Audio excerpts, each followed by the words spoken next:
Okay.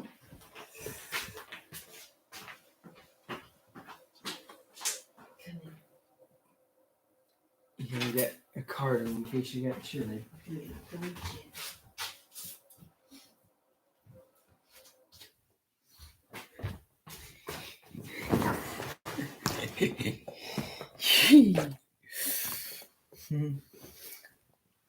I was just singing "Row, row, row your boat."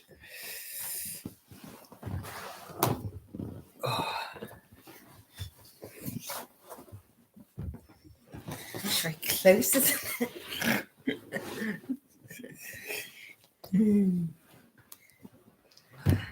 Okay.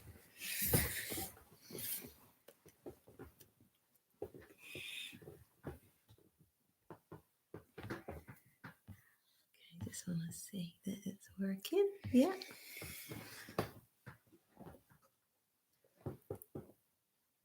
One minute. Couldn't possibly start yet. And we're going to probably have children come down any minute. Yeah. Hello. Welcome to Love During Lockdown course, week 1. It's exciting. It's exciting to be here. It's unusual because it's not an audience where there's feedback. It's me and my beautiful wife,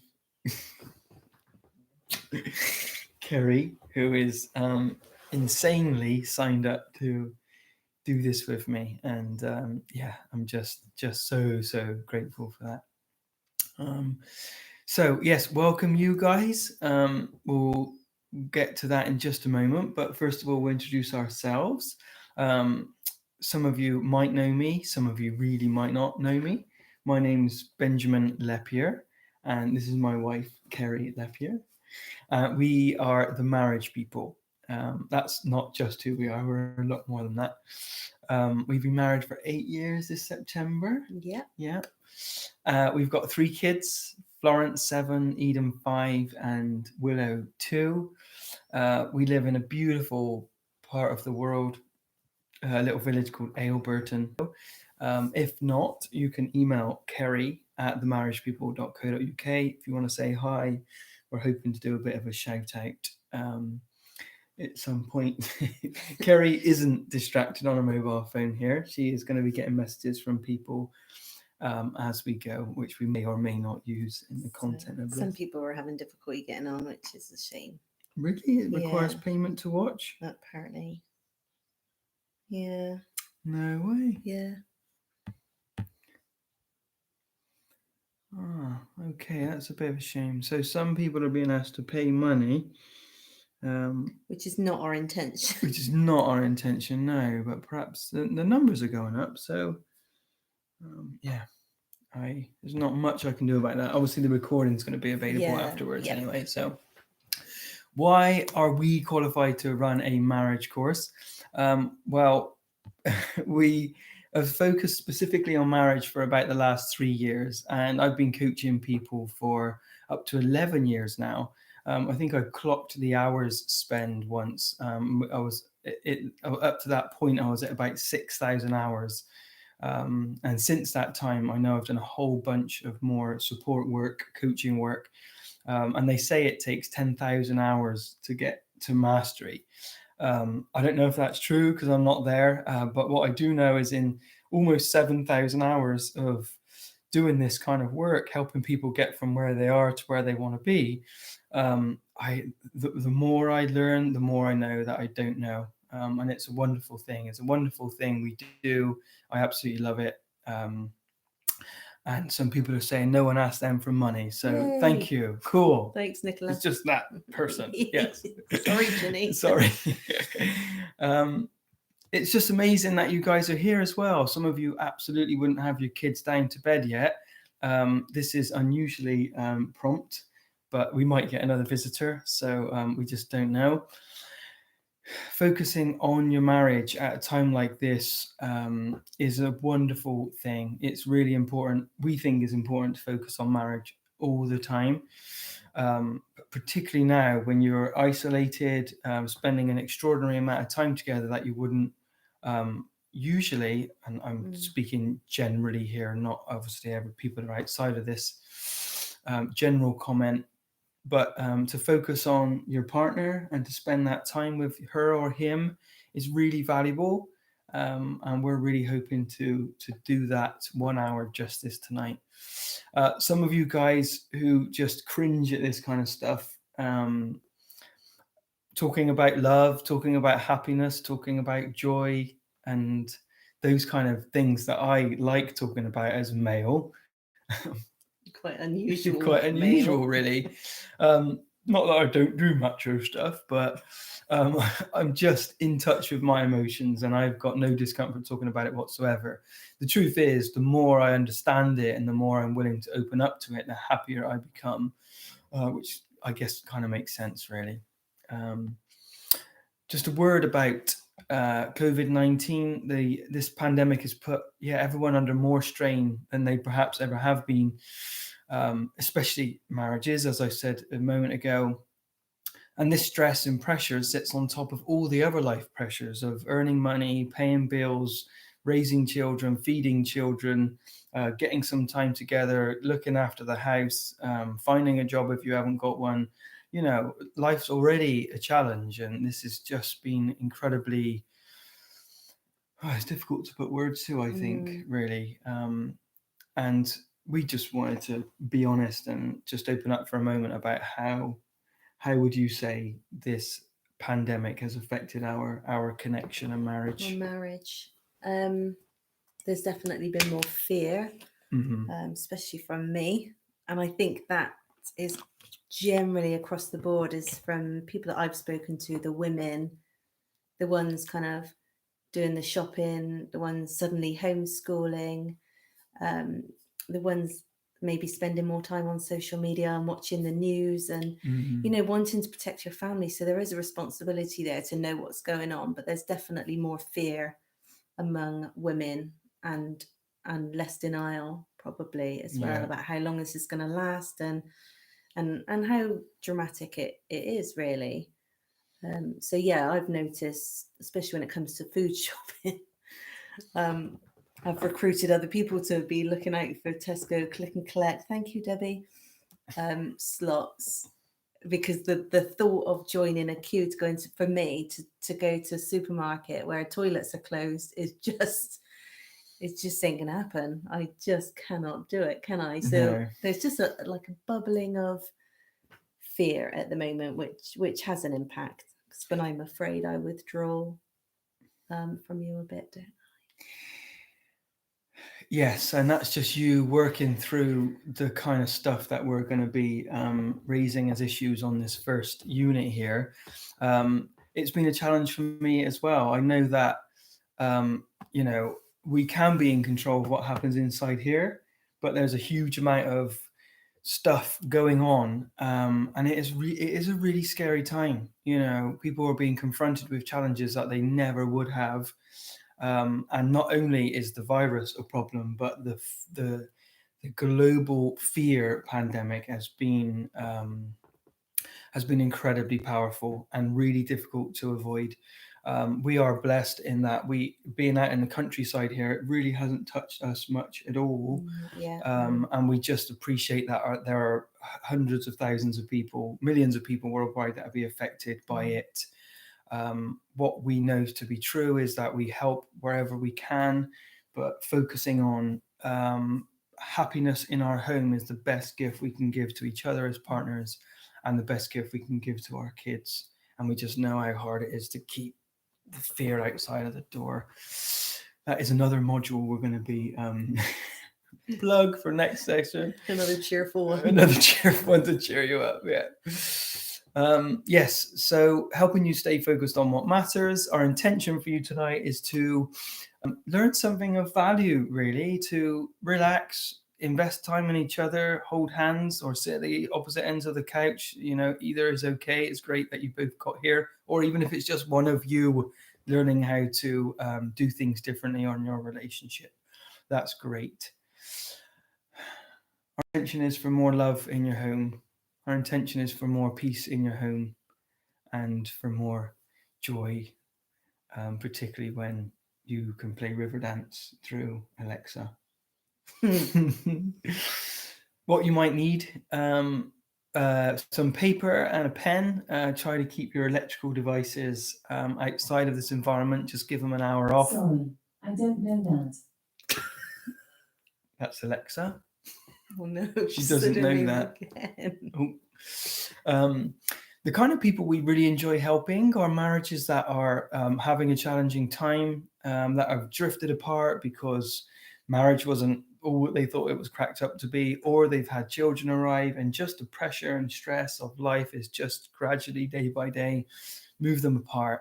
And marriage has been just going through the motions, and it's become more business-like than the kind of fireworks you had before you got married.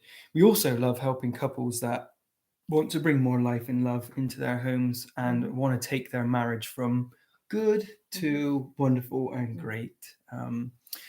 So that's in. Disclaimer. Are we on disclaimers? No. Yes. I am a professional coach because I'm paid for what I do. I've done a huge amount of training to do what I do. And we are simply making suggestions here, though, about what works for us as a couple and what we are learning works for other people. This should not replace any therapy or medical condition you might have. You are free to come and go. We are not absolutely this is the truth and this is what you need to hear. It's been a real challenge actually to accommodate the notion of so many different types of people and what they may or may not be able to hear. Know that putting this first module together for Kerry and I has been a test. Fun. Oh yes. A test, yeah, to just to do our best and to and ultimately there were some issues that we needed to make a decision on, so we'll just see how we go with that. This is free, absolutely free. If you would like to donate, there's a donate button at the bottom of our webpage on the marriagepeople.co.uk Love During Lockdown course. Just press that button to donate, and we will be donating 10% of what is donated to the NHS and the wonderful work they're doing right now. Okay, good start. Establishing a foundation.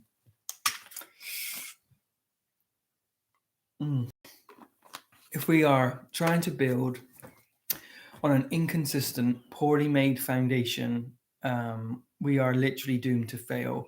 It doesn't matter how beautiful the house, how spectacular the carpentry, how whether or not Elon Musk has designed the roof tiles and it's beautiful, spangly, wonderful. If the foundation's not built right, you're gonna have problems. And so that's why we effectively have chosen this topic to help you understand what is it is making the divorce rate, the UK divorce rate right now, at an average of 46%, which is really high. And that doesn't include the other bunch of marriages that haven't divorced. Are they living in blissful happiness, or are they just together because kids are keeping them together, because finances are keeping them together? Really, the general average standard of marriage isn't great. I don't always feel comfortable making direct statements like that. But what we are learning is marriage isn't done and dusted as soon as you go through your wedding day. It's like that's day one of a huge amount of energy, effort, learning and application to learn to love your partner better, because on day one, on the marriage day, you don't really know. Here are some symptoms that we might all connect to or understand that might be considered cause of divorce: adultery, drifting apart, stress of finances, kids leaving home, wanting to raise the kids differently, abuse, physical or emotional, a whole bunch of addictions. I was interviewed, must be 18 months ago now, something like that, on a radio show because the computer game Fortnite had been cited as a new common cause in petition for divorce. So the computer game, if you don't know it, it's an online computer game intended for young people, but men have gotten a hold of it and they are really enjoying it, and it's become another reason to distract themselves from their relationship. So it's not about fortnight, it's about the fact that men and women are finding ways to not participate in their relationship, and that really causes a problem. So most of us might cite some of those symptoms as the cause of divorce, but that isn't accurate. These are just symptoms of a bigger problem. And the biggest problem in relationship breakdown is pain. Pain. It's not funny. It's not a funny topic. It's something that I spend an extreme amount of time being patient with people around, being patient with my wife around. My wife is patient with me around. But pain is actually the cause of those issues we've just raised. And so if we would like to build ourselves a rock solid, happy marriage, we have to begin to investigate our pain and how that shows up in our day-to-day life and in our relationship. If we're physically injured, people just get it. Our wounds on show for people. People might make a particular effort if someone is physically injured to open a door or hold some shopping for them or help them up some steps or do something for them. It's an obvious step to be compassionate and to be of service to somebody who is visibly physically wounded. It's really easy to make that choice.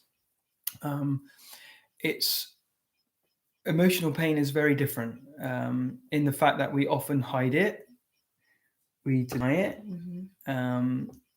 and most of us don't even know it's there. I describe emotional pain for people as being wounded by an invisible knife, by an invisible person in an invisible place. All those invisibles don't mean that the wound hasn't happened.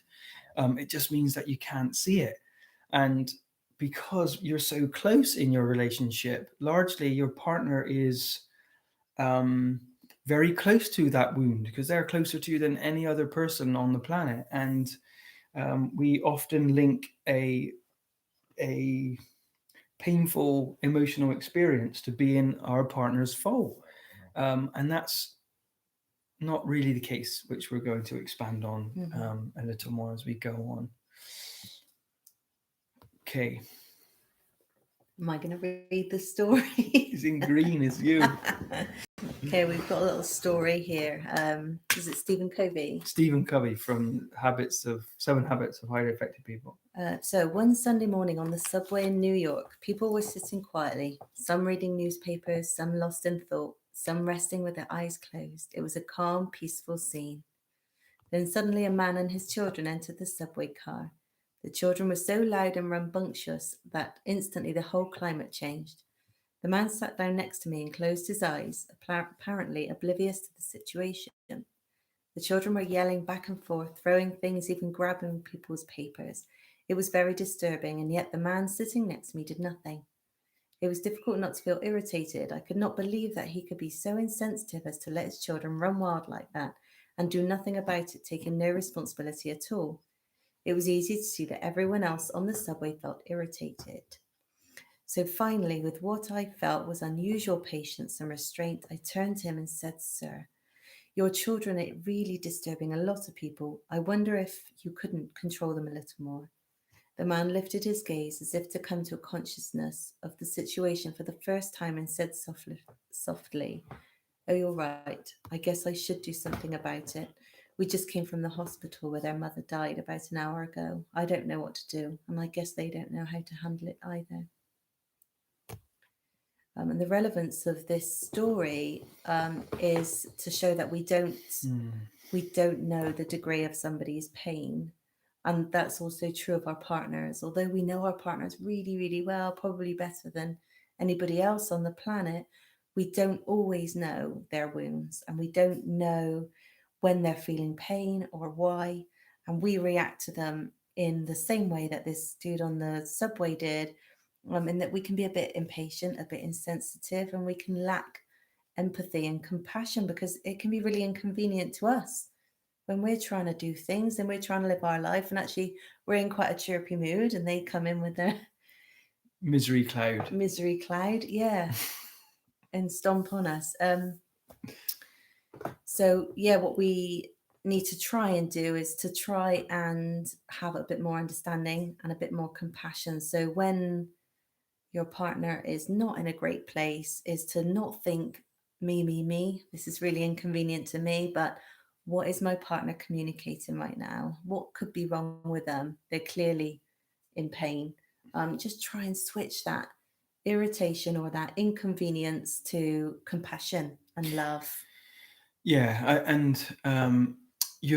I always say that there are two different types of people, in that you tend to have someone who thinks everything is always someone else's fault, and could they see? I don't know if they can see your hand. And you have people who always think it's their fault. So it's really handy for me. Yes, it's it's a fascinating dynamic, because Kerry is always looking for it to be my fault, and I always think it's my fault. So we just both blame. Win-win. We both blame me. I've lost my thread, but yes. So the point is, when I am hearing things like, "Why isn't Kerry? Kerry should have done this by now. Kerry. If I'm in a place of blaming Kerry, that is just information for me to say, "Whoa, hold your horses a minute." If you're accusing Kerry of being the cause of all your misery today, there must be something going on inside of here. Even if Kerry has made some erroneous, unhelpful choices that inconvenience me, if I'm attacking her, it is never going to lead to a loving, corrective experience for her. So there are just way better ways to do it than your partner. But what is just there are a few other points on pain. If I was to walk into your house and shove 2 knives through your hands whilst you were sat watching your favorite weekly YouTube show, Ben and Kerry's Love During Lockdown course, it would be impossible for you to focus on anything else other than yourself. You know, as soon as you connect with your pain, the only issue you're conscious of is you and your pain. It's almost impossible to focus on the needs of other people. I I didn't think I was going to share this story, but I shut my finger in a door, in a car door, whilst Kerry, Willow, and I were waiting for my mother at the train station. And the door actually shut, and the world just completely changed to be me and my finger in this door, and I couldn't pull my finger out. I had to open the door, and I eventually passed out. But in that moment, it, like, literally the car could have been on fire, or Kerry could have been asking me whether I want flapjacks or cookies for dessert. It just wouldn't have mattered. I wouldn't have been able to hear. I would not have been able to focus on Kerry. It didn't matter what was going on. My pain gets me to focus on me. Me. Pain makes us say me. And we're saying the word pain a lot. I just want to make a note that for some people, we might be switching them off because they're like, what pain? We do cover a couple of examples, or an example about pain, but I have certainly had emotional, painful experiences in my life. And so I am happy to have understanding about it and speak to people about it and speak to people about theirs. You know, it's something I'm drawn to and comfortable with. But we were just talking about this topic this week whilst we were making this, and you have a very different response to the topic of emotional pain, and I'd love for you to just share your experience, because it will help a lot of other people. Yeah, I don't have any, so none. It's just my fault. My I've definitely experienced pain, quite severe pain, but I tend to put it to the back of my mind. I am quite a denier of things, of how bad things are or were at a time, and I don't really like going to the past. I love the future. Future is great, but yeah, I don't really like going back to the past because often it is quite painful. So I tend to, whenever Ben broaches the subject of pain, I get quite busy, or I'm suddenly doing Sudoku. It's just a topic that just concerns Ben and Ben, and you're rarely a part of that. But I know it's important, and I know when I have talked about it, and when I've been willing to embrace the pain, that big changes have happened for me, actually, and healing has occurred, and a closeness to Ben, kids, and just bigger things. So it's hard. It's not easy to talk about pain. It's not easy to embrace your pain. But when we at least acknowledge it's there, we start the process of feeling closer to our loved ones and feeling more love in our life. Yeah. Okay, so hopefully you've got your pen and paper ready. Hopefully we've still got people watching. Yes, we don't know, but we're starting to really warm up and have a great time here. That's in green, the question. Oh, okay. So based on what we've just said, we're going to kind of give it over to you guys now. So have a think. How do you judge your partner when they are behaving in a way that is inconvenient to you? What specific judgments and words do you use? Is that clear? Yeah, that's clear. How do you judge your partner when they're behaving in a way that is inconvenient to you? Yes. Yeah, I've got an example. Do we need it? Yeah, let's give an example if you've got one. I've got when Ben is afraid or stressed, he becomes very task orientated, which is again the opposite of me, because I err on the side of lazy. So I don't really get why he's suddenly doing all these things, and so I tend to judge him for not really caring about me, not really wanting to be with me. I just kind of inwardly say, here he goes again, something else to do. Why does he not just sit with me? And instead, what I could do to turn that situation around is I could say to myself, Ben is clearly stressed. This is why he's doing so many tasks right now. I'm going to ask him if he needs anything. That's absolutely perfect. Yeah. When I start to tap into my stuff, I go to a place of, you're not doing good enough. You're not producing enough. You're not supporting your family enough. And what makes me feel better about those painful feelings is doing a whole bunch of work. And what Kerry wants primarily is for me to love her. And what I do instead is I like that feeling I get from being really busy. And yeah, it's just a great example, because Kerry starts to feel pain because I'm withdrawn and distracted. I'm feeling pain, but Kerry's judging it as being inconvenient to her because I need to be over here helping, paying attention to Kerry. So how do you judge your partner when they're behaving in a way that is inconvenient to you? And what specific judgment do you make? What specific words do you use? Just give you guys a minute for that.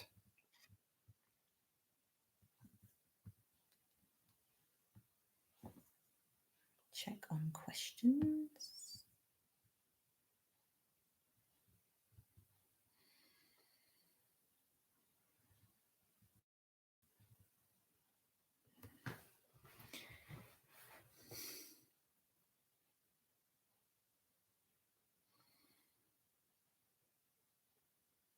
Yeah. We all judge our partners. Okay. We're not going to suggest you share those judgments right now. You can if you want at the end of this session. Yeah. But we've got some recommendations of how you might share information. And to be honest, we suggest not to share that stuff. Kerry and I have worked a long time at being able to be open, explicit, and what has come with that learning is the appropriateness of timing. It could be the best information on the planet, and you burst if you're not going to tell your partner what a pig-headed prat they're being tonight. But if the most valuable information in the world is delivered at an inappropriate time, your partner is not going to hear it constructively. They can only hear it as criticism. As we go through, we're going to help you build in appropriate environments to exchange and share and be more transparent with each other. But that's a little bit more down the line. So just a little exercise to get you involved. So, as we've mentioned, the wound's already there, and we assume that if our partner is putting their finger in the wound, quite enjoying that they are the cause of the wound. But your partners are rarely the wound maker. The pain and discomfort was already there. What your partner is effectively doing is putting their wet finger in some salt and putting it in the wound. Now, we've effectively normalized a lot of our pain. So we're just living with it, and everything right now feels pretty hunky-dory, and the kids are doing okay, mortgages are paid, bills are paid, income's coming in, food's on the table. And then your partner goes and says something attacking or dismissive or judgmental, and it feels like it can feel really painful in the moment, and it feels like they've just walked over with that knife and cut a nice fresh piece of but all they've done is really irritated an existing wound. They're not the cause. They're not the genuine cause of the actual pain. And that's what we want to hope to do for you, is to separate out my partner is the issue, to be coming from a place of there's some information, there's more information here that I cannot see. If I feel this way, I'm reacting to something inside of me that needs attention. And that leads to different choices rather than the compulsive reaction, like a doctor hitting your knee in the right place to have that knee jerk, as it's referred to. Rather than having a knee-jerk reaction to our partners, we find an opportunity and a space to respond and make different choices. What we tend to do is, because I punch Kerry, she punches me, and because she's punched me, I punch her, and we all know where that goes. Richard Rohr says, if you don't transform your suffering, you'll transmit it. If you don't transform your suffering, you will transmit it to your partner and your children. Make no mistake. No, I won't. I only get a bit irritable. Yeah, that's what most men say about anger.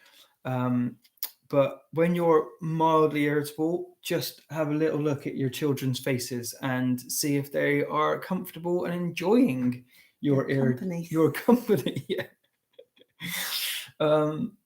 Yes. Okay, the attention on mental health right now is better than ever, but we're still not comfortable speaking about our pain. We aren't going to suggest that you start to investigate that now, but you might want to think about exploring that over the coming weeks. Next time you snap at your partner, and you will if you're anything like me, ask yourself, what wound are they poking? Why am I really hurt by this? What are we reacting to when we feel irritated or inconvenienced? I, for one, definitely like to look for the rainbows and unicorns, but light and dark do exist together. And that's what we've really learned and explored together as well. Robin Williams said, all it takes is a beautiful fake smile to hide an injured soul, and they will never know how broken you really are. And I think that goes for a lot of people. Certainly for me, I hide my pain firstly from myself in the form of denial, and then from the world with my humor and smiles and positivity. I've really built an identity for myself there that really nicely and conveniently conceals my pain and my wounds, and that works great for me. It doesn't work great for a marriage, and so that is what we're and even my personal development, and who I am as a mum. I definitely want to be positive and optimistic and all those things that I can be for my kids, but I want them to see the rawness and the realness of me as well. I want them to see me being vulnerable. I want to not be afraid for them to see me broken and crying, which they have. I think I could always embrace that more. So that's something that I'm constantly working on. Wow, I just want Off to say, script. wow, completely off piece. This is the best thing we've ever done. But when you speak like that, I feel so connected to you. And it would have been so easy to say, hey, here's some really helpful marriage tips. This is what you could do. This is what you could do. This is what I wanted to do. This is what Kerry wanted to do. Just go down the line. And to be honest, to a degree, me as well. I said, we're going to have to be a bit Marmite here. Like, people are going to either really take this on board or going to say, whatevs. And that's okay. But going down the middle with something to please everybody, ultimately we please no one. But you're just so right, and you're just a bit taken away. But yes.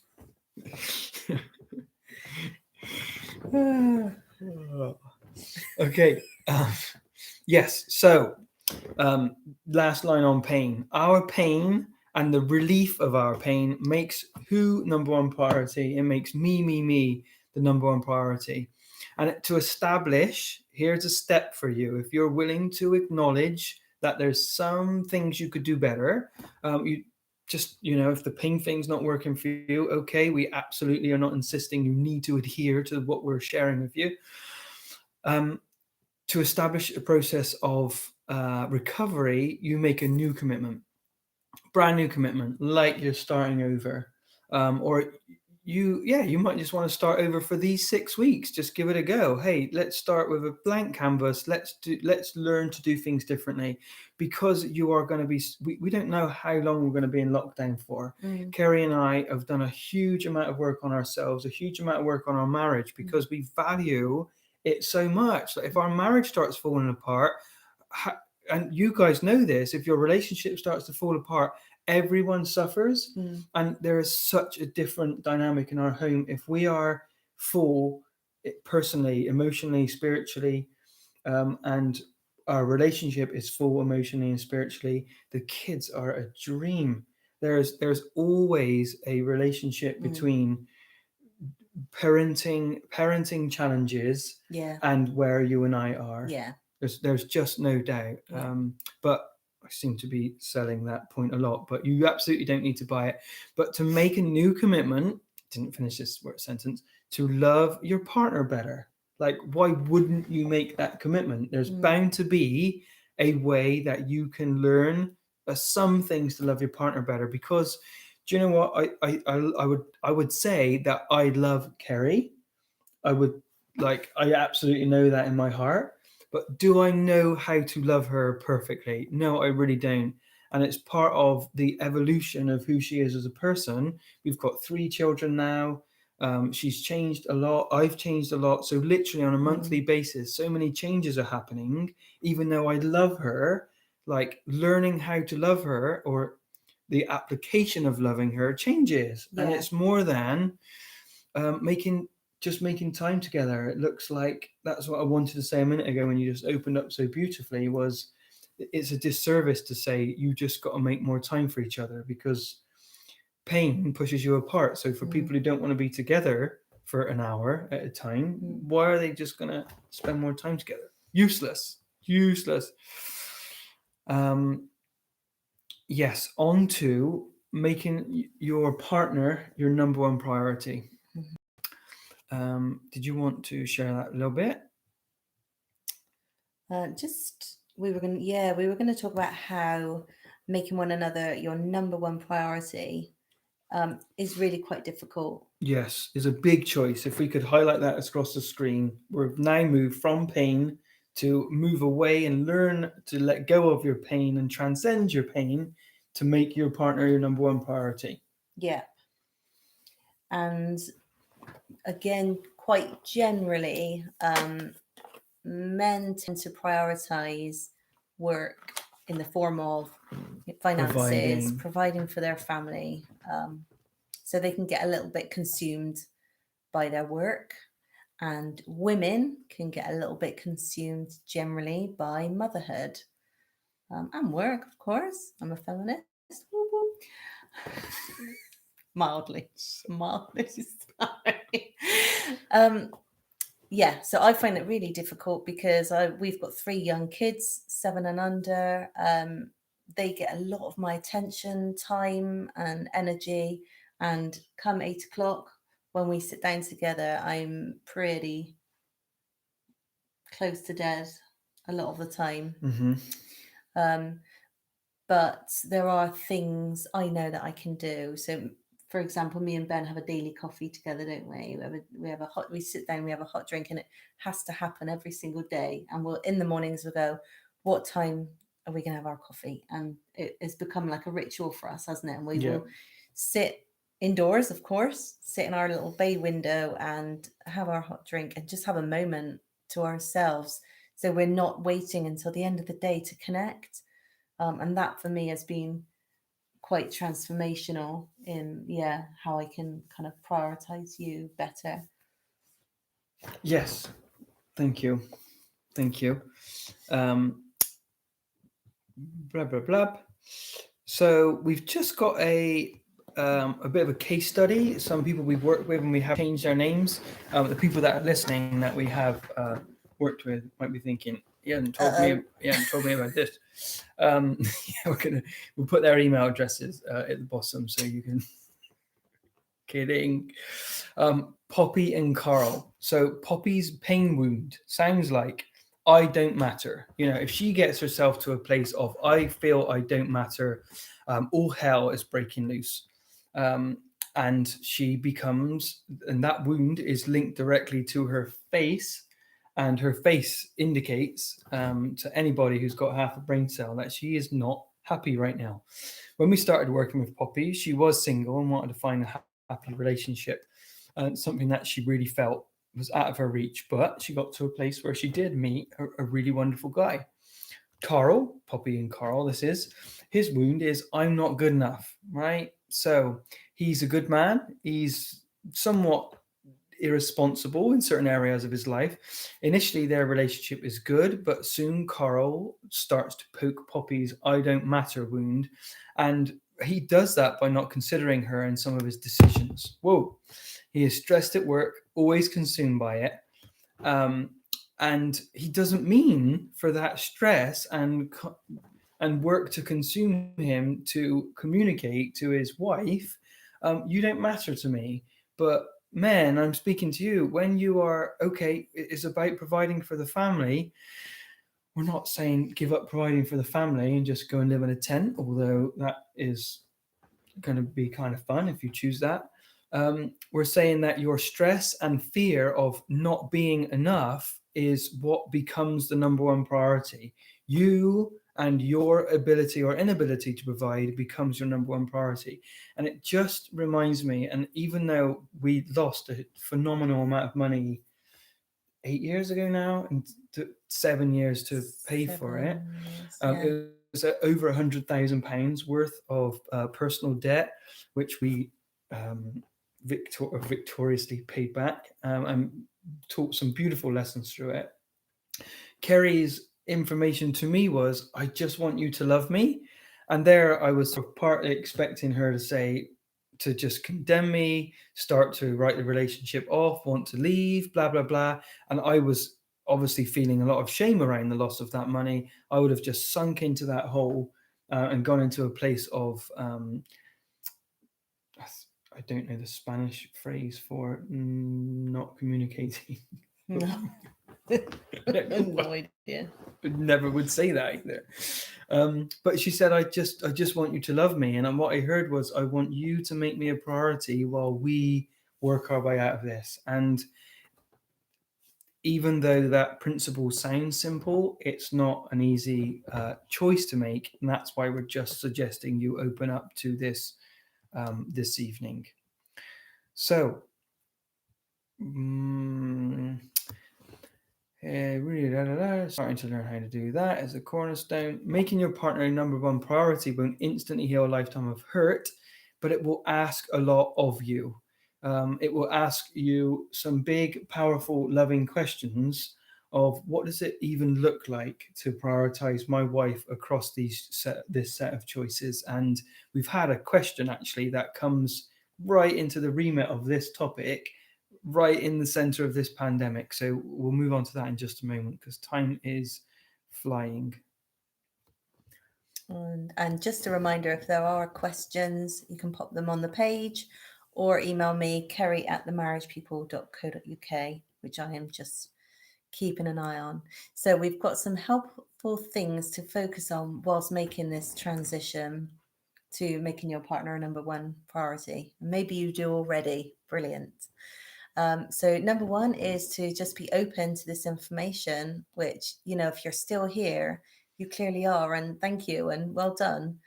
And just be willing to accept that you've got something to learn. Acknowledge that you don't know everything. It's humbling and really great for your marriage. Number two, observe this week if we are aware that we have any other choices when our pain is triggered. Do we react compulsively to situations? Does that make sense? Yeah, I've already mentioned it. Are we reacting as a knee-jerk reaction, or are we actually, when our partner really annoys us, are we just retaliating with our stuff, or are we taking a moment to say, hey, hold on a minute, they're drowning, they're having a difficult time, what other choices have I got here, rather than just punching them back in the face? Yes. They're punching you, they're in pain. Yes. Okay. Number three, talk. Be honest and be listened to. So find someone that can listen without judgment or a need to fix you or your situation. Those people are quite hard to come by. Lots of people like to fix our problems. But if you need somebody to speak to, then obviously Kerry or Ben at The Marriage People. Number four is be willing to make the shift from me to I will promote